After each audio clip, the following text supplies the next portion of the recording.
Nesses últimos dias, vimos na internet e nas redes sociais aqui no Brasil o cancelamento de um coach famoso. Uma pessoa que usava de cursos de autoajuda, de prosperidade, para ser milionário, destravar a mente, colocar drives no mindset de prosperidade e por aí vai. Vimos essa pessoa sendo cancelada na internet por pessoas famosas, por influencers, por algumas falas que essa pessoa disse. E dentre delas, a que eu quero usar hoje aqui na nossa palestra, é que ele, sendo confrontado por uma pessoa se ele estava querendo ganhar almas ou ganhar dinheiro, ele fez uma pergunta retórica, uma técnica de PNL, e na sequência ele perguntou para a pessoa quem era ela na hierarquia do reino, para estar questionando as técnicas dele. E ao desenrolar da conversa ele falou: você está perante o rei, faça o seu pedido. E hoje, nessa lição, nós vamos ver quem é o verdadeiro rei e como que ele nos deu o exemplo de tratarmos tanto o nosso próximo como aqueles que nos odeiam, os nossos inimigos. Para isso, nós vamos no Evangelho de João estudar o capítulo 13, de 1 a 30, versos de 1 a 30, e vamos dividi-lo da seguinte forma: servindo em humildade, um exemplo, serviço habilitado, serviço em encorajamento, servindo em sofrimento e a traição. No capítulo 13, Jesus dá aos seus discípulos um exemplo de serviço em humildade. Versículos de 1 a 5, vemos o exemplo de servidão. O cenário, qual é o cenário aqui? O ministério público de Jesus está completo e ele se retira para um lugar privado com seus discípulos. É pouco antes da festa da Páscoa e a refeição noturna está sendo servida. Jesus sabe que está chegando a hora de ele deixar este mundo e ir para o Pai. Faltam cerca de 24 horas para confortar, amar e servir e ensinar os seus discípulos antes da cruz. Versículo 1 diz: tendo amados os seus que estavam no mundo, amou-os até o fim. Lemos em 12 capítulos de João, até agora, sobre o grande amor de Jesus por seu povo, pelos seus discípulos. Desde o momento em que ele chamou cada um desses discípulos para segui-lo, Jesus dedicou-se a eles durante 3 anos. Eles testemunharam milagres, sentaram-se aos pés e foram ensinados. Jesus os resgatou de uma tempestade, os alimentou, os protegeu. Os discípulos viram Lázaro sendo ressuscitado dentre os mortos. Nesses últimos momentos com eles, Jesus continua amando e ensinando eles até o fim. Jesus sabe que é o Filho de Deus, enviado pelo Pai. Ele sabe que é Deus, ele sabe que todas as coisas estão sob sua autoridade e poder. Jesus conhece seu propósito, está perto da hora dele ser crucificado e glorificado. Jesus sabe até que 11 desses discípulos vão abandoná-lo e um até trair. Saber todas essas coisas leva Jesus a fazer o quê? Vamos ler no verso 4. Levantou-se da mesa, tirou sua capa, colocou uma toalha em volta da cintura, verso 5, derramou água numa bacia e começou a lavar os pés dos seus discípulos, enxugando-os com a toalha que estava em sua cintura. Sabendo muito bem quem ele é e a extensão da sua glória, da sua grandeza, Jesus se levantou e lavou os pés. Se alguém tem o direito de dizer sirva-me, ou quem é você na hierarquia do reino, esse posto é o mais alto de Jesus. Ele é o rei, o verdadeiro rei, o verdadeiro, o que está no topo. E ele tinha todo o direito de, naquele momento, dizer: sirva-me. A cruz está próxima, última noite, quero ter alguma recompensa nesse mundo. Ele tem o direito de fazer tudo para ele, mas Jesus faz tudo para o seu povo. Jesus dá uma grande lição de que o serviço é mais importante. Servir é mais importante do que ser servido. O verdadeiro rei serviu.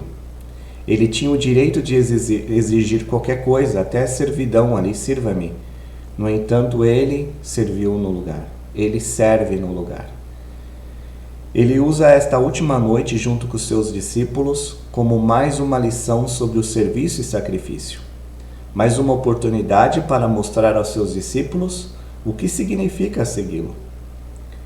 Este momento no cenáculo não era para confortar a si mesmo.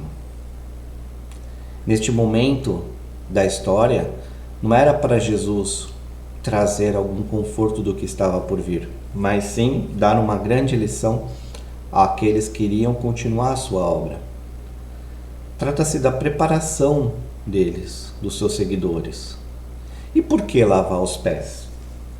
Bom, andar nas estradas de terra com sandálias resulta em pés sujos. Segundo o costume, o servo mais humilde lavava os pés dos convidados quando eles entravam na casa, especialmente antes da refeição. Naquele dia, com Jesus, não havia servos. Assim, qualquer outro discípulo que assumisse a tarefa de lavar os pés estaria, de certa forma, anunciando a todos os outros que ele era o mais inferior entre eles. Mas uma coisa é certa, nunca se esperaria que o próprio mestre assumisse aquela posição mais baixa, menor, de lavar os pés. Nesta noite antes da Páscoa, nenhum dos discípulos está disposto a mostrar esse tipo de humildade, mas Jesus está. Jesus deixa de lado sua posição de honra e assume a posição de servo. Ele se levanta de seu lugar, do centro das atenções, do centro da mesa, e assume aquele lugar de lavar. Jesus então adia sua aparência de mestre e assume a aparência de servo.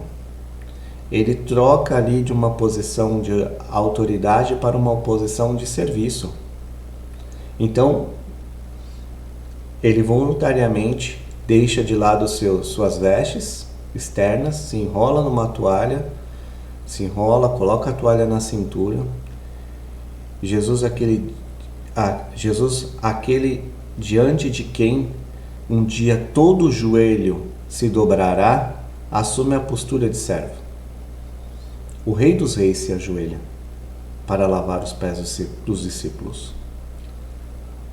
Um por um, ele pega os pés dos discípulos, lava-os, seca-os, passa a bacia para outro pé e lava um por um.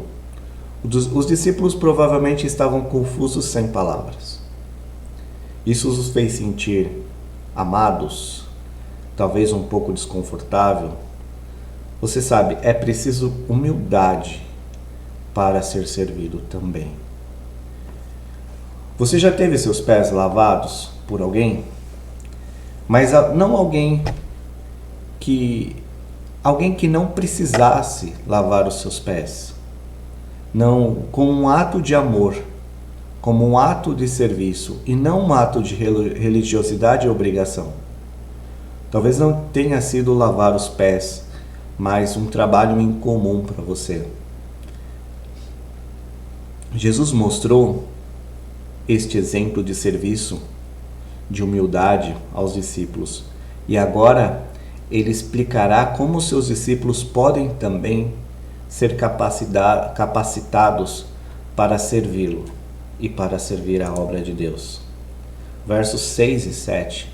Quando Jesus se ajoelha para lavar os pés de Pedro, Pedro o detém e pergunta: Senhor, vais lavar os meus pés? Jesus responde: Você não compreende agora o que estou fazendo, mais tarde, porém, entenderá. Pedro é o único que se opõe a Jesus lavar os pés dele. Pedro se sentia indigno. Sim, Pedro se sentia indigno. Ou será que Pedro queria mostrar quão humilde ele era, recusando deixar que o maior dentre eles, o mestre, lavasse seus pés? Mas isso não é a verdadeira humildade. Se comparar com os outros é na verdade orgulho, porque o foco ainda está em nós.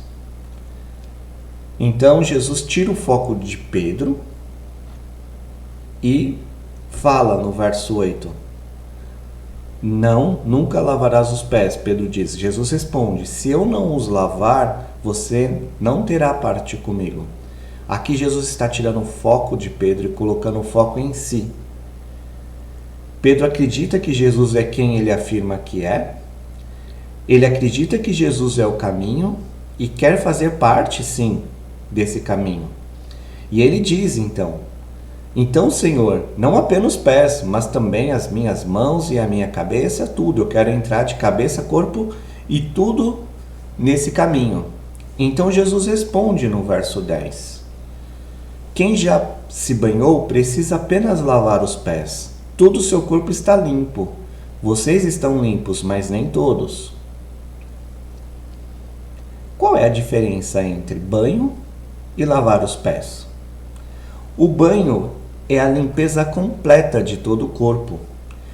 No mundo espiritual, isso acontece uma vez na vida de uma pessoa quando seus pecados são pagos pelo sangue de Jesus na cruz e ela é declarada limpa e justa diante de Deus.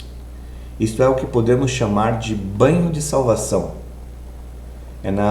É nessa hora do banho da salvação, o Espírito Santo vem habitar dentro dela para sempre e garante que ela pertence a Deus.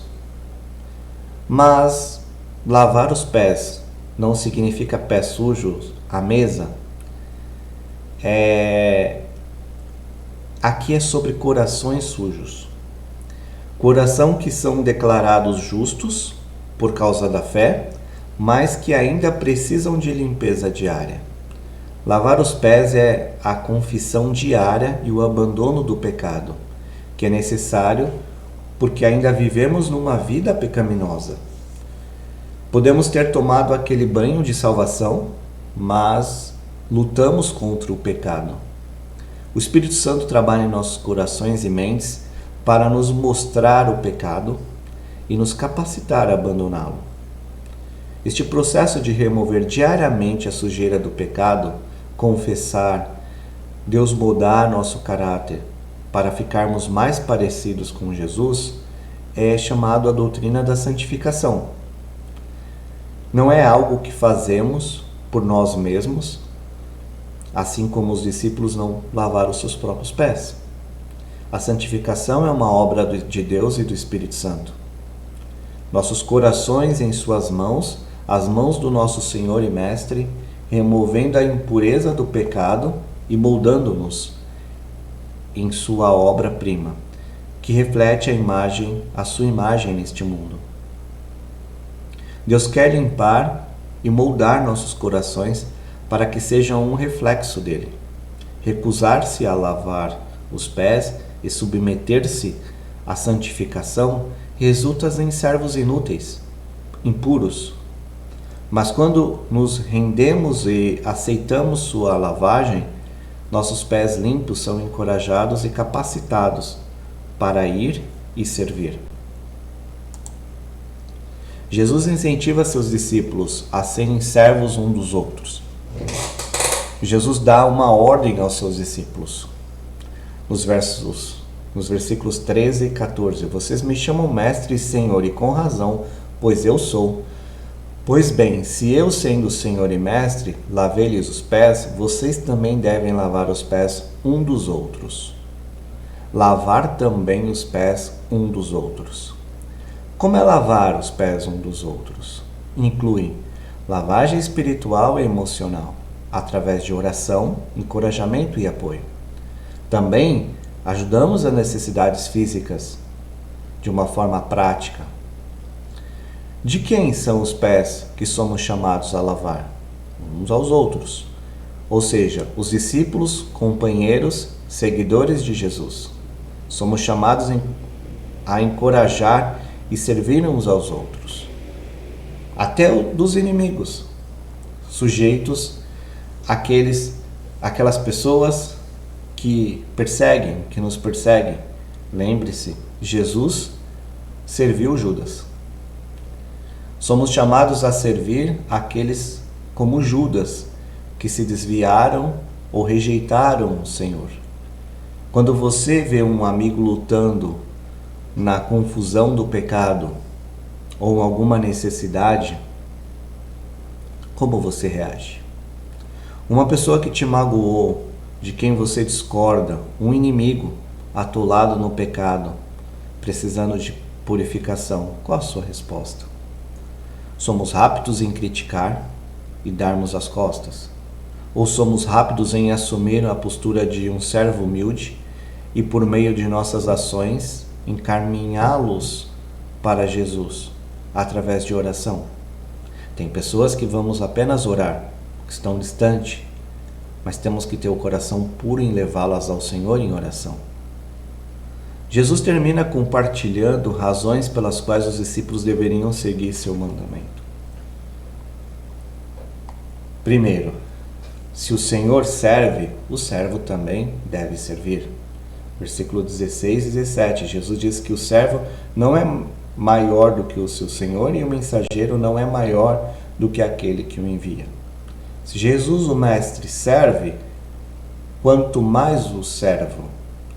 Nossa gratidão por seu serviço sacrificial para conosco é a melhor expressão de servir uns aos outros. É assim que mostramos a Ele o quanto somos gratos por seu serviço. Segundo, o serviço resulta em bênçãos. Jesus diz: agora que vocês sabem estas coisas, felizes serão se as praticarem. Servir aos outros com humildade resulta em bênçãos eterna. E isso nos leva ao nosso primeiro princípio. Jesus chama os crentes ao privilégio de servir aos outros. Jesus chama os crentes ao privilégio de servir aos outros. Jesus ordena que sirvamos uns aos outros e nos convida a servir uns aos outros. Deu o exemplo. Que oportunidade Deus está te dando a você e a mim para seguirmos o seu exemplo de servirmos humildemente aos outros? Estamos, ao menos, procurando maneiras de servir? Quando Jesus apresenta uma oportunidade, o que impede você e eu de servir? Talvez seja estarmos muito ocupados com o que queremos, com nossas coisas, negligenciamos as coisas de Deus e as coisas que Deus nos chama. Se você está ocupado demais para servir, que coisa boa Deus está impedindo, que Deus está pedindo para você desistir, para obedecer o seu mandamento de servir uns aos outros? Talvez não seja ocupação, talvez seja orgulho. Pensar que somos importantes demais ou que certas tarefas estão abaixo de nós. Ou talvez até pensando que esta não é a hora certa de servir. Todos podemos cair na armadilha de pensar que merecemos o serviço dos outros. Ou achamos que somos os reis e temos um papel importante no reino. Se quer ser o primeiro no reino, seja servo. Mateus 20, 27 e 28. E quem quiser ser o primeiro, deverá ser o servo ou escravo. como o Filho do Homem que não veio para ser servido, mas para servir. Segunda divisão, versículo 18 a 30, em cerca de 24 horas Jesus seria crucificado. Nessas últimas horas preciosas, vemos Jesus servindo seus discípulos, todos eles. Sabendo que Judas iria trair Jesus, Jesus ajoelhou e pegou os pés sujos de Judas nas mãos e lavou. Jesus amorosamente lavou os pés daquele que o entregaria, aquele que o trairia. Nos versículos 18 a 30, Jesus continua a servir os outros em meio à sua própria dor, sofrimento, e a servir aquele que é a fonte desse sofrimento. Nos versículos 18 a 21, vemos Jesus servindo em meio ao sofrimento. O versículo 18 começa com Jesus dizendo aos seus discípulos que apenas um o trairá. Jesus conhece seus discípulos escolhidos. Essa traição não é inesperada, mas cumpre profecia. Aquele que partilha do meu pão levantou contra mim. Aquele que partilha do meu pão voltou-se contra mim. O fato de Jesus conhecer seu traidor e o fato de que a traição em si é esperada e profetizada deveria dar segurança aos discípulos. Primeira segurança: Jesus está no controle. O plano de Deus será cumprido. Mais tarde, quando os discípulos virem Judas entregando Jesus aos soldados romanos, eles poderão se lembrar desse momento. Os discípulos podem lembrar uns aos outros que Jesus sabia disso. Versículo 20 diz: quem recebe aquele que me enviar estará me recebendo, e quem me recebe, recebe aquele que me enviou. Outra garantia, segunda garantia aos discípulos. Jesus enviará os discípulos para servir o mundo, para compartilhar a verdade de Jesus. Eles seriam seus representantes. E essas garantias, quando o sofrimento os atingir, dá para eles a segurança durante a oposição, quando se levantar aqueles que se levantarem contra eles. Os discípulos podem ter certeza de que tem um propósito e um chamado para ir e para fazer. O versículo 21 diz que Jesus está perturbado em espírito, enquanto fala novamente da traição que está por vir. Por que Jesus ficou perturbado em espírito? O fato da traição de Judas não era novidade para Jesus. Ele sabia disso desde o início. A traição foi necessária. Uma parte necessária da caminhada até a cruz. A cruz era conhecida por Jesus. Mas este conhecimento não fez com que este momento doesse menos. Judas fez Jesus sentir dor pela traição. Jesus ainda sentia essa dor de traição. Durante 3 anos caminhou com Judas, viveu, trabalhou com ele, deu oportunidade para ele mudar, para ele se arrepender. Jesus foi ferido por si mesmo, mas também por Judas. Jesus entregou a sua vida, mas Judas foi o meio. Jesus cuidava de Judas, conhecia as consequências dolorosas dessas escolhas de Judas. Por isso a perturbação, porque para Judas era a condenação eterna. Jesus está perturbado e com o coração partido por causa de Judas. Jesus também está preocupado com o que está por vir. A traição está chegando, mas será rapidamente seguida por um grande sofrimento. Sofrimento na cruz e separação de Deus Pai. Versículo 22 a 29, Jesus dá o exemplo de servir o traidor. Aprendemos no versículo 23 que os discípulos a quem Jesus amava estavam reclinados ao lado dele. Esta é a primeira vez que vemos a frase, o discípulo a quem Jesus amava, no relato de João. Alguns estudiosos dizem que João está se referindo a ele mesmo ali. Está falando de si mesmo. João, discípulo amado. Agora, isso não significa que Jesus ama João mais do que os outros. Nem significa que João se considera também o mais importante. Essa frase comunica a estreita relação entre os dois e a confiança que João tem no amor de Jesus por ele. João estaria reclinado à direita de Jesus, recosta-se para perguntar o nome do traidor. Jesus responde que é aquele a quem ele entrega um pedaço de pão depois de mergulhá-lo no vinho. Na cultura dessa época, o anfitrião mergulhava o pão e geralmente o dava ao convidado mais honrado da mesa. Embora seja duvidoso que os outros discípulos tenham sequer ouvido a resposta de Jesus a João, a entrega do pão a Judas não teria levantado qualquer sinal de alerta. Judas estava sentado à esquerda de Jesus, o lugar de honra. Portanto, dar-lhe o pão mergulhado seria visto apenas como um sinal adicional de honra. Jesus continua a servir Judas. Jesus lavou os pés de Judas e o honrou. Jesus protege Judas da exposição diante de seus colegas, os outros discípulos, dando-lhe a chance de voltar atrás e se salvar. Graciosamente revela a Judas que ele conhece o coração de Judas, dando essa honra a Judas. Jesus estende a mão com o pão banhado em vinho, olhando para Judas. Judas estenderia a mão e pegaria, confirmando sua escolha.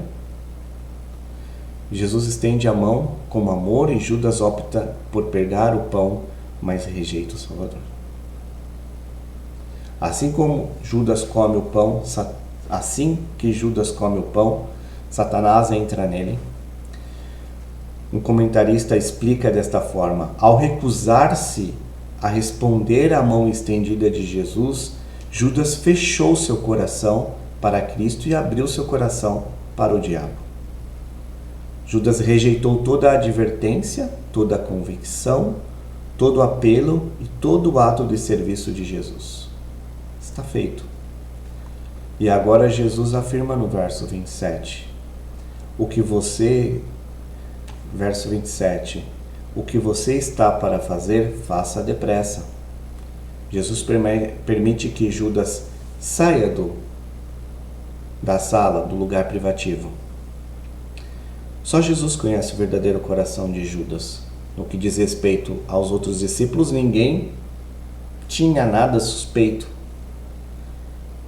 Ele caminhou ao lado de Jesus e os outros 11 discípulos durante 3 anos. Viu todos os milagres, ouviu os ensinamentos, ninguém suspeitava dele. Mesmo quando Judas sai desse ambiente, desse cenário, naquela noite os discípulos assumem bons motivos. Deve comprar suprimentos, cuida do dinheiro, é Páscoa, deve estar dando dinheiro aos pobres, fazendo alguma coisa nobre. Mas a vida de Judas não é o que parece. Jesus chamou e Judas abandonou a luz do mundo pelas trevas. Foi um caminho de egocentrismo, de ego e querer levar a vida do seu próprio jeito. Portanto, o nosso princípio final é: a luz de Deus prevalece sobre as trevas de Satanás, do ego, do eu e do pecado. A luz de Deus prevalece sobre as trevas de Satanás, do ego, do eu e do pecado. Existe ego, o eu em seu coração que precisa ser erradicado? A resposta para todos nós é sim. Então, que atitudes egoístas o Senhor revelou a nós, em nossos corações? O antídoto para esse egocentrismo é o serviço aos outros. Jesus sabe que o serviço traz bênçãos do que qualquer outra coisa. Melhor servir do que ser servido. Servir para o reino traz bênçãos. Uma vida de serviço é a nossa vocação. Você e eu abraçaremos o papel que nos foi dado, confiando na promessa de Deus de nos capacitar a esse papel através do Espírito Santo? Tenha uma ótima semana. Até semana que vem. Deus te abençoe.